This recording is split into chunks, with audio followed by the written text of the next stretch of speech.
वो जिंदा है, लेकिन उसे खुद के जिंदा होने का सबूत चाहिए, क्योंकि उसके परिवार वालों ने ही उसकी जमीन हड़पने के लिए उसका डेथ सर्टिफिकेट बनवा डाला। अब बेचारा खुद को जीवित साबित करने के लिए अधिकारियों के चक्कर लगा रहा है। खबर भरतपुर से है। देखिए इस शख्स को जो खुद को कागजों में जिंदा दिखाने के लिए कलेक्ट्रेट के चक्कर लगा रहा है। पीड़ित सेवर थाना इलाके के श्रीनगर गांव का रहने वाला है। नाम है महेश चंद गुर्जर। महेश प्रार्थना पत्र लेकर एडीएम के पास पहुंचा और ज्ञापन दिया, जिसमें उसने अपने चाचा धर्म सिंह और बीरी सिंह पर बंधक बनाकर रखने और फिर उसका फर्जी डेथ सर्टिफिकेट बनवाने का आरोप लगाया। पीड़ित का आरोप है कि उसे उसकी पत्नी और उसकी मां को सालों तक घर में बंधक की तरह रखा गया। उनके दादा ने वसीयत के आधार पर जो संपत्ति लिखी थी उस पर भी उन्होंने कब्जा कर लिया। साथ ही डेथ सर्टिफिकेट बनवाकर मेरा दिव्यांग कोटे से आने वाली पेंशन भी बंद करवा दी। मैंने जीवित होने की वाला ये मैडम से लग सका और मेरी कागज में मरा हुआ हूँ। मैं जीवित होना चाहता हूँ।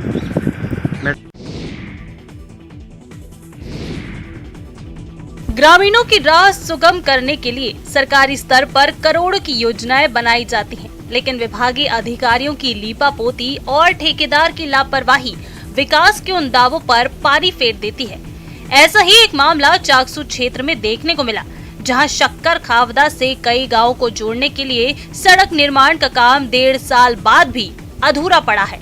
9 किलोमीटर की सड़क के नवीनीकरण के तहत जहां निर्माण कार्य हो चुका है, वहां भी बारिश के चलते गड्ढे हो चुके हैं और सड़क से रोड़े उखड़कर बिखरने लगे हैं, जिसके बाद नाराज ग्रामीणों ने एसडीएम को ज्ञापन दिया। लोगों ने विभागीय अधिकारियों और ठेकेदारों पर मिलीभगत का आरोप लगाया है। ग्रामीणों के मुताबिक शक्कर खावदा से बड़ी मालपुरिया होकर गोविंदपुरा तक 4 करोड़ 32 लाख रुपए की राशि सड़क नवीनीकरण के लिए स्वीकृत हुई थी। जनवरी 2021 में सांसद और विधायक ने सड़क का शिलान्यास भी किया था। यहाँ करीब 5 किलोमीटर तक ही सड़क निर्माण किया गया है, जबकि शेष सड़क को अधूरा छोड़ दिया गया। सरकार के बड़े बड़े दावों के बावजूद सरकारी स्कूलों में बेहतर शिक्षा और सुविधाओं की बात बेमानी है। जब शिक्षकों की संख्या ही पूरी नहीं हो रही तो शिक्षा देगा कौन? आम जगहों की बात तो छोड़िए, मंत्री जी के गांव के स्कूल में भी शिक्षकों का टोटा है। हम मंत्री मुरारीलाल मीणा के गांव की बात कर रहे हैं। दौसा के बांदीकुई उपखंड का अलियापाड़ा गांव, यही है मंत्री मुरारीलाल मीणा का गांव। अब जरा यहाँ के सरकारी स्कूल की हालत देख लीजिए। अब जरा यहाँ के सरकारी स्कूल की हालत जान लीजिए। कक्षाएं 12 हैं, लेकिन टीचर सिर्फ 4। पढ़ाई का लेवल क्या होगा समझना मुश्किल नहीं है। आखिरकार पढ़ाई के गिरते स्तर से नाराज लोगों ने प्रदर्शन किया और स्कूल में ताला जड़ दिया। इस दौरान ग्रामीणों ने न तो स्कूल के बच्चों को अंदर प्रवेश करने दिया और न ही स्टाफ को। गांव वाले भी कह रहे हैं कि जब मंत्री जी के गांव के स्कूलों में ही शिक्षकों की कमी है, तो भला प्रदेश के दूर दराज के ग्रामीण क्षेत्रों के स्कूलों का क्या हाल होगा। बूंदी शहर सहित पूरे जिले में जारी बेहतरीन बूंदी अभियान को सफल बनाने में जिला प्रशासन जुटा हुआ है। इस अभियान में बाधा बन रहे ठेला संचालकों को कलेक्टर ने अनोखी सजा सुनाई। कलेक्टर ने कोटा रोड की चौपाटी पर गंदगी फैलाने वाले ठेला संचालकों को ऐतिहासिक नागर कुंड की सफाई करने की सजा सुनाई है। साथ ही अपने आसपास फिर से गंदगी नहीं फैलाने की शर्त पर चौपाटी पर ठेले लगाने की अनुमति दी, जिसके बाद 40 से 50 ठेला संचालकों ने लगातार 4 घंटों की मेहनत के बाद एक कुंड यानी नागर कुंड की सफाई कर उसे चकाचक कर दिया। बूंदी को साफ स्वच्छ बनाने के लिए बेहतरीन बूंदी बनाने की मुहिम में जुटे जिला कलेक्टर को कोटा रोड चौपाटी पर गंदगी नजर आने से उन्होंने चौपाटी पर लगे चाट पकौड़ी के ठेलों को हटाने का आदेश दे दिया था, जिससे ठेला संचालकों में खलबली मची हुई थी। तो आप थोड़ी बहुत अपना संगठन पे जिम्मेदारी दो और नागर सागर कुंड की सफाई करवाओ, ताकि सुंदरता बनी रहेगी। तो पर्यटक आएंगे, देखने वाले आएंगे तो अच्छा लगेगा, साफ सफाई रहेगी। इसलिए सफाई कर रहे हो? हाँ, आपकी बिक्री ज्यादा होएगी और हम तो इसलिए हम खुशी खुशी हम इसको सफाई कर रहे हैं। भारी बारिश ने राजस्थान के भी कई इलाकों में जनजीवन अस्त व्यस्त कर दिया है। इस बीच सीकर जिले के फतेहपुर में भारी बारिश से कई इलाकों में जल जमाव हो गया और इस पानी में फंस गई एक स्कूली बस। स्कूल बस जल जमाव वाले इलाके से ही गुजर रही थी कि ज्यादा पानी होने के कारण बंद हो गई, जिसके बाद बस में सवार बच्चों के बीच अफरा तफरी मच गई। करीब 30 मिनट तक बच्चों की जान हलक में अटकी रही। इधर पानी में बस फंसे होने की खबर पाते ही स्कूल प्रशासन हरकत में आया और मौके पर एक ट्रैक्टर भेजा गया। सभी बच्चों को बस से निकालकर ट्रैक्टर ट्रॉली में बिठाकर सुरक्षित रेस्क्यू किया गया। सीकर कंट्रोल रूम के मुताबिक पिछले 24 घंटे में फतेहपुर में करीब 59 mm बारिश हुई है। 1 घंटे तक लगातार तेज बारिश के कारण छतरिया बस स्टैंड, केके ट्रेवल्स की गली सहित कई इलाकों में पानी जमा हो गया। वहीं कई दुकानों में भी घुस गया है। देश में पिछले कुछ दिनों से जारी भारी बारिश से कई हिस्सों में बाढ़ के हालात हैं और जनजीवन पूरी तरह से अस्त व्यस्त हो गया है। पहाड़ से मैदान तक आसमान से आफत बरस रही है। केरल में भारी बारिश ने कई जिलों में तबाही मचा रखी है। लगातार बारिश के कारण राज्य के अलग अलग हिस्सों में अब तक 6 लोगों की मौत हो चुकी है। इस बीच कुन्नूर जिले में भारी बारिश ने तबाही मचा दी। जिले के पुल्लाकुट्टी में लैंडस्लाइड के कारण भारी नुकसान हुआ है। इस लैंडस्लाइड और जल स्तर में लगातार बढ़ोतरी के कारण लोगों को भारी परेशानियों का सामना करना पड़ रहा है। इलाके के हजारों लोगों को राहत शिविर में पहुंचाया गया है। इसके अलावा कुच्ची में भारी बारिश ने तबाही मचा रखी है। यहाँ बारिश के कारण पेरियार नदी में बाढ़ आ गई है, जिसने पूरे इलाके को अपनी चपेट में ले लिया है। इस बाढ़ में अलुवा का प्रसिद्ध शिव मंदिर भी पूरी तरह से डूब गया है। इस बीच मौसम विभाग ने राज्य के 10 जिलों को रेड अलर्ट जारी करते हुए भारी बारिश की चेतावनी जारी की है। इसके अलावा बाकी जिलों में ऑरेंज अलर्ट जारी किया गया है। 11 जिलों के प्रशासन ने भी सभी शैक्षणिक संस्थानों के लिए अवकाश घोषित कर दिए हैं।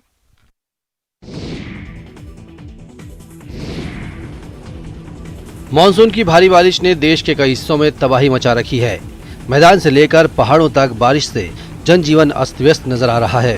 पर्वतीय क्षेत्रों में हो रही बारिश का असर उत्तराखंड के उधम सिंह नगर के बाजपुर में देखने को मिल रहा है, जहां बारिश से उफनाए लेवड़ा नदी का पानी नैनीताल रोड पर आ गया, जिससे सड़कें पूरी तरह से जलमग्न हो गईं और राहगीरों के साथ ही स्कूली बच्चों को काफी दिक्कतों का सामना करना पड़ा। वहीं गडप्पू नाला उफनने से पानी बाजपुर के ग्रामीण क्षेत्र झारखंडी और चबरान गांव में घुस गया। पानी के तेज बहाव में दोनों गांवों को जोड़ने वाला कच्चा मार्ग भी बह गया। वहीं खेतों में लगी धान की फसल को भी काफी नुकसान पहुंचा है। बाढ़ का पानी कई घरों में भी घुस गया। जितना भी आ रहा है सब पहाड़ से आ रहा है और पूरे गांव को बहा चुका है पानी। इसमें प्रशासन को भी हमने काफ़ी बार कह चुके हैं इस पानी का कोई बंदोबस्त किया जाए, लेकिन अभी तक हमारी कोई सुनवाई नहीं हो रही। उत्तराखंड के उत्तरकाशी में भागीरथी में जमा मलबा तबाही का सबब बन सकता है। हर साल गंगा का जल स्तर बढ़ता ही जा रहा है, जिससे गंगोत्री धाम समेत आसपास की आबादी पर लगातार खतरा मंडरा रहा है। पिछले सालों में गंगोत्री से गोमुख तक के गदेरों में आए उफान के कारण इस क्षेत्र में भारी मलबा जमा है। भागीरथी के पानी के साथ बहकर नीचे आ रहा है। इसी कारण गंगोत्री धाम से लेकर उत्तरकाशी तक 100 किलोमीटर के हिस्से में भारी मलबा जमा हो गया और नदी तल काफी ऊंचा हो गया। ऐसे में अगर हरिद्वार ऋषिकेश की तरह गंगोत्री क्षेत्र में भी नदी तल की सफाई नहीं की गई तो किसी दिन बड़ा हादसा हो सकता है। इतना बड़ा हादसा कि मलबे के ये ढेर गंगोत्री धाम सहित कई इलाकों का अस्तित्व मिटा सकते हैं। गंगोत्री धाम में हम आपको दिखा सकते हैं किस तरह से गंगोत्री धाम का रिवर बेड जो है वो काफी उड़ गया। पिछले कई सालों से लगातार जो रिवर बेड है उड़ता जा रहा है। आप तस्वीरें देखते हैं किस तरह से घाट को टक्कर मारते हुए नदी का जो वेग है तेजी से आगे बढ़ रहा है। तो पूरी तरह खतरा घाटों से लेकर गंगोत्री धाम को है। लगातार पिछले कुछ सालों में जो नदी का रिवर बेड है वो लगातार बढ़ा है। स्वतंत्रता की 75वीं वर्षगांठ के मौके पर मनाए जा रहे आज़ादी का अमृत महोत्सव के तहत केंद्रीय मंत्रियों और युवा सांसदों ने दिल्ली में तिरंगा बाइक रैली में हिस्सा लिया। देश के नागरिकों में देशभक्ति की भावना बढ़ाने के मकसद से ये तिरंगा बाइक रैली आयोजित की गई है। इस यात्रा को लाल किले पर उपराष्ट्रपति एम वेंकैया नायडू ने केंद्रीय मंत्रियों प्रहलाद जोशी और पीयूष गोयल के साथ लाल किले से सांसदों के लिए तिरंगा बाइक रैली को झंडी दिखाकर रवाना किया। इस बाइक रैली में स्मृति ईरानी, अनुराग ठाकुर, गिरिराज सिंह, अर्जुन राम मेघवाल सहित केंद्रीय मंत्रियों ने हिस्सा लिया। इसके अलावा राज्यवर्धन सिंह राठौड़, मनोज तिवारी सहित बड़ी संख्या में बीजेपी सांसद और युवा नेताओं ने इस बाइक रैली में हिस्सा लिया और देश पर बलिदान हुए शहीदों को नमन किया। क्योंकि ये संदेश है आज की पीढ़ी को, आने वाली पीढ़ियों को, कि हम सब भारत को एकजुट रखेंगे, भारत को आगे बढ़ाएंगे। हर नागरिक अपने घर पे तिरंगा फहराएं। इस कॉल के तहत सांसदों ने और मंत्रीगणों ने आज लाल किले की प्राचीर से हम यात्रा निकाल रहे हैं। अपने कर्तव्य बोध को ध्यान में लेते हुए हर घर तिरंगा फहराने का, भारत के भविष्य को लहराने का काम करें। नदी के एक उत्सव के रूप में मना रहा है। दूसरी ओर प्रधानमंत्री जी का आह्वान है कि आगामी 25 साल संकल्पों से भरा हो, कर्तव्य निष्ठा से भरपूर हो और अपेक्षाओं पे हर हिंदुस्तानी के खरा उतरे। आजादी के अमृत महोत्सव को लेकर पूरे देश में उत्साह चरम पर है। आजादी के 75 साल पूरे होने पर पाली भी घर घर तिरंगा लहराने को तैयार दिख रहा है। शहर में तिरंगे की मांग इतनी बढ़ गई है, झंडा तैयार करने वाले दिन रात एक किए हुए हैं। इतना ही नहीं, पाली में पूरे प्रदेश के साथ साथ दूसरे प्रदेशों से भी तिरंगा बनाने के ऑर्डर लगातार आ रहे हैं, जिससे कपड़ा व्यवसायियों और मजदूरों के चेहरे पर भी तिरंगे को तैयार करने का गौरव झलकने लगा है। सभी लोग इस कार्य में दोगुने उत्साह के साथ जुटे हुए हैं। गुजरात, महाराष्ट्र, उत्तर प्रदेश, तमिलनाडु और बिहार से भी ऑर्डर मिले हैं, जिसके बाद पाली में आधा दर्जन से ज्यादा औद्योगिक इकाइयां तिरंगा बनाने का काम कर रही हैं। बताया जा रहा है कि पाली के कपड़ा उद्यमियों को गुजरात से ऑर्डर ज्यादा मिले हैं। उनकी माने तो देश की सबसे बड़ी टेक्सटाइल मंडी सूरत में ही कपड़ा व्यापारियों को 5 करोड़ से अधिक तिरंगे का ऑर्डर मिला है, जिन्हें पूरा करने के लिए दिन रात औद्योगिक इकाइयों में काम चल रहा है। हर घर तिरंगा को लेकर प्रशासन की ओर से भी नुक्कड़ नाटकों के जरिए आजादी के अमृत महोत्सव के तहत घरों पर तिरंगा लगाने को लेकर प्रचार प्रसार किया जा रहा है। दुनिया की सबसे ऊंची चोटी माउंट एवरेस्ट पर तिरंगा फहराने वाले 4 भारतीय अवध बिहारी लाल, महेंद्र प्रताप, गोविंद नंद और विजय शंकर ने माउंट आबू के नगर पालिका आयुक्त से मुलाकात की और इस मौके पर नगर पालिका के ओर से चारों पर्वतारोहियों को माउंट आबू की तस्वीर उपहार स्वरूप भेंट की गई। इस दल ने न सिर्फ दुनिया की सबसे ऊंची चोटी पर तिरंगा लहराया है, बल्कि 11 देशों की 4,25,000 किलोमीटर की यात्रा भी की है। दल में शामिल इन लोगों ने सिरोही के कलेक्टर और माउंट आबू के एसडीएम कनिष्क कटारिया से भी मुलाकात की और बताया कि उनका दल पर्यावरण, सड़क सुरक्षा, सामाजिक सुधार का संदेश लोगों को दे रहा है। पूरी दुनिया की यात्रा कर ये पर्वतरोही युवाओं के लिए मोटिवेशन बन रहे हैं। इन पर्वतरोहियों ने माउंट आबू को बेहद ही शानदार पर्यटक स्थल बनाया और कहा कि वो पूरे भारत में माउंट आबू का प्रचार करेंगे ताकि यहाँ के पर्यटन को नई उड़ान मिल सके।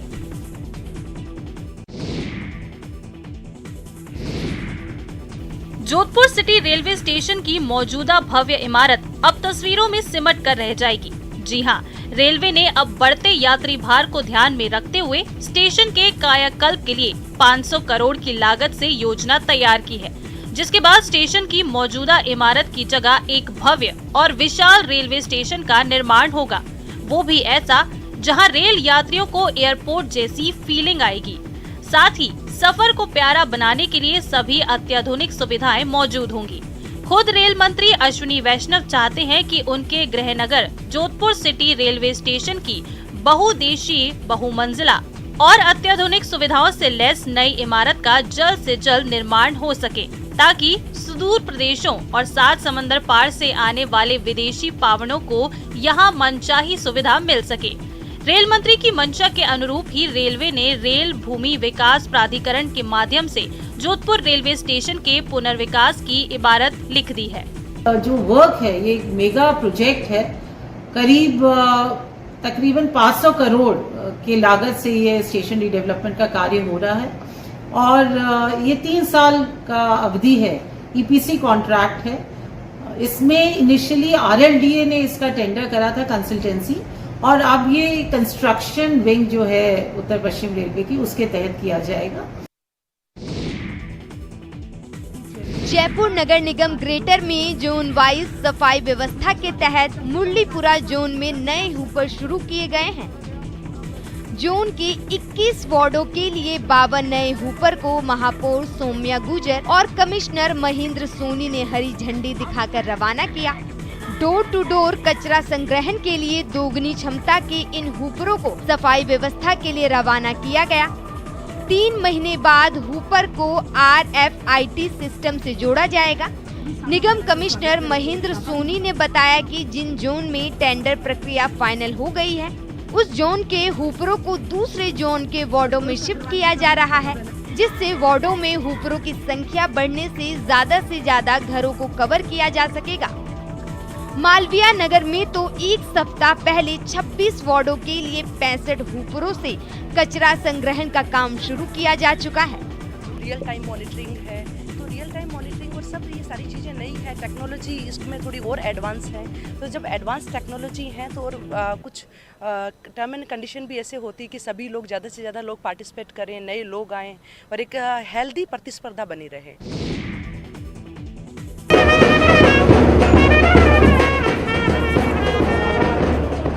श्री कल्याण जी डिग्गीपुरी पदयात्रा संघ जयपुर की 57वीं लक्खी पदयात्रा चौड़ा रास्ता स्थित ताड़केश्वर मंदिर से रवाना हुई। पूर्व उप मुख्यमंत्री सचिन पायलट और खाद्य मंत्री प्रताप सिंह खचरियावास के साथ ही संतों महंतों ने ध्वज दिखाकर पदयात्रा को विधिवत रूप से रवाना किया। पदयात्रा में जयपुर सहित आसपास के गांवों के पदयात्री गोविंद देव जी सहित कई मंदिरों में दर्शन कर पदयात्रा के रूप में डिग्गी के लिए रवाना हुए। कोरोना संकट के कारण 2 साल बाद फिर शुरू हुई डिग्गी कल्याण जी की लक्खी पदयात्रा में शामिल पदयात्री 5 दिनों में करीब 85 किलोमीटर का सफर तय करके रविवार को डिग्गी कल्याण जी मंदिर पहुंचेंगे। इस दौरान जगह जगह भजन कीर्तन और सत्संग के कार्यक्रम होंगे। पदयात्रा रविवार को डिग्गी में कल्याण जी के निज मंदिर पहुंचेगी, जहां भव्य शोभा यात्रा भी निकाली जाएगी और गंगोत्री से लाए गए गंगा जल से कल्याण जी का अभिषेक किया जाएगा। और वही मैं आपको बता दूं कि ये डिग्गी कल्याण यात्रा जो है 57वीं यात्रा जयपुर से निकाली जा रही है और काफ़ी तादाद में लोग यहाँ पर मौजूद है। तस्वीरों के जरिए आप लगातार देख सकते हैं और यहाँ पर जो है हरी झंडी दिखाकर यात्रा को रवाना कर दिया गया है और आप देख सकते हैं कैसे बैंड बाजे यहाँ पर सब मौजूद है। काफ़ी संख्या में लोग यहाँ पे मौजूद है, महिलाएं, बच्चे, बुजुर्ग, पुरुष सब यहाँ पर आए हैं और वहीं प्रशासन का भी यहाँ पे सख्त जाब्ता है। चप्पे चप्पे पर हमें पुलिस दिखाई दे रही है, हर चौराहे पर पुलिस है और ट्रैफिक पूरी तरफ से जो है डाइवर्ट कर दिया गया है। कुदरत ने भले ही उसे एक पैर और एक हाथ से महरूम कर रखा है, लेकिन वो अपने बुलंद हौसलों की बदौलत आसमान छूना चाहता है। एक पैर से ही सपनों का आसमान हासिल करने का हौसला देने वाली ये तस्वीर बिहार के जमुई जिले से आई है। गौहरनगर गांव का होनहार सूरज शिक्षक बनना चाहता है। इस सपने को पूरा करने के लिए वो 3 किलोमीटर की दूरी एक पैर से उछल कर पूरी करता है। कभी कभार कोई दोस्त मिल गया तो उसे साइकिल पर बैठा लिया, वरना वो इसी तरह उछल कर स्कूल पहुंचता है। सूरज फिलहाल 9वीं क्लास में पढ़ता है। जानकारी के मुताबिक पोलियो के कारण 2 साल की उम्र में ही सूरज को एक हाथ और एक पांव बेकार हो गए। इतना ही नहीं, इस दिव्यांग छात्र के पिता की मौत भी 4 साल पहले ही हो चुकी है। ऐसे में उसके पढ़ने की जिद को उसकी गरीब माँ का साथ मिल रहा है। क्या बनना चाहते हैं? टीचर। अच्छा, क्यों? टीचर बनना चाहता हूँ सर। अच्छा, तो अभी तक पढ़ाई लिखाई कैसे, परेशानी नहीं होती है तुमको? होती है सर। तो फिर होती है तो अभी पर चल जाते हैं। क्यों? पढ़ने के लिए सर। पढ़ने के लिए? जी सर। तो क्या जिद की है क्या पढ़ाई लिखाई को लेकर? जी सर। यूपी के बिजनौर से दिलचस्प तस्वीरें सामने आई हैं, जिसमें दिखाई दे रहा है कि एक हाथी का जन्मदिन मनाया जा रहा है और चारों तरफ गुब्बारे भी लगे हुए हैं। इस दौरान हाथी के कई साथी भी इस कार्यक्रम में मौजूद हैं और ये सभी जानवर फ्रूट केक का लुत्फ उठा रहे हैं। ये सेलिब्रेशन 2 अगस्त को आलागढ़ एलिफेंट कैंप बिजनौर में हुआ। जिस 4 साल के हाथी का जन्मदिन मनाया गया उसका नाम सावन है।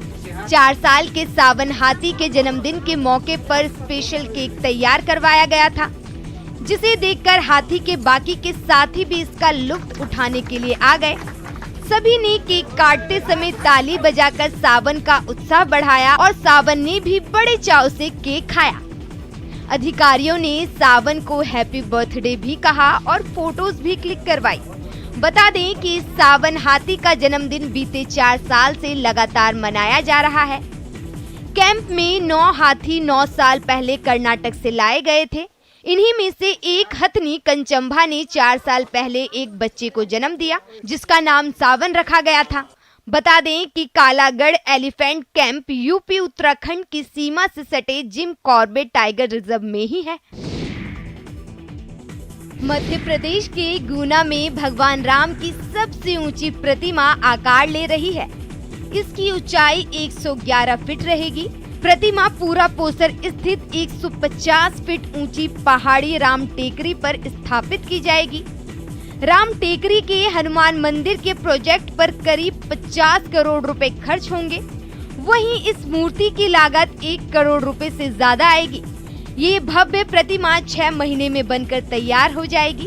खास बात ये है कि जिस दिन 5 अगस्त को अयोध्या में प्रधानमंत्री नरेंद्र मोदी ने राम मंदिर का भूमि पूजन किया, उसी दिन गुना में भी इस काम की शुरुआत हुई थी। प्रोजेक्ट शुरू होते ही राम टेकरी पर निर्माण कार्य शुरू हो गया। वर्तमान में टेकरी पहुंच मार्ग का काम चल रहा है। रिटर्निंग वॉल का निर्माण पूरा हो चुका है। इसके अलावा प्रतिमा के लिए बेस बनाना भी शुरू हो गया है। इसे मेटल कोटेड फाइबर से तैयार किया जा रहा है। प्रतिमा का वजन करीब 10 टन होगा। भारत ने तीसरे टी20 में वेस्टइंडीज को 7 विकेट से हराकर सीरीज में 2-1 से बढ़त बना ली है। सेंट किट्स में खेले गए मुकाबले में वेस्टइंडीज ने पहले बल्लेबाजी करते हुए 20 ओवर में 5 विकेट खोकर 164 रन बनाए। आखिरी 5 ओवर में कैरेबियाई बल्लेबाजों ने 56 रन बना दिए। काइल मेयर्स के बल्ले से सबसे ज्यादा 73 रन निकले। वहीं रोहमन पॉवेल ने 23 रनों की पारी खेली। भारत के लिए सबसे ज्यादा 2 विकेट भुवनेश्वर कुमार ने लिए। हार्दिक पांड्या और अर्शदीप सिंह को 1-1 विकेट मिला। जवाब में भारतीय टीम ने 19 ओवर में 3 विकेट खोकर टारगेट हासिल कर लिया। भारत की ओर से सूर्य कुमार यादव ने 76 रन की शानदार पारी खेली। उन्हें प्लेयर ऑफ द मैच चुना गया। वहीं ऋषभ पंत ने भी 26 गेंद में 33 रन की शानदार पारी खेली। इस जीत के साथ भारत ने पाकिस्तान के एक बड़े रिकॉर्ड की भी बराबरी कर ली। भारत ने वेस्टइंडीज के खिलाफ 15 टी20 मुकाबलों में जीत दर्ज कर ली है। इस मैच में हार्दिक पांड्या ने टी20 में 50 विकेट पूरे किए। इसके साथ ही वो टी20 इंटरनेशनल में 500 रन और 50 विकेट का डबल पूरा करने वाले पहले भारतीय बन गए हैं।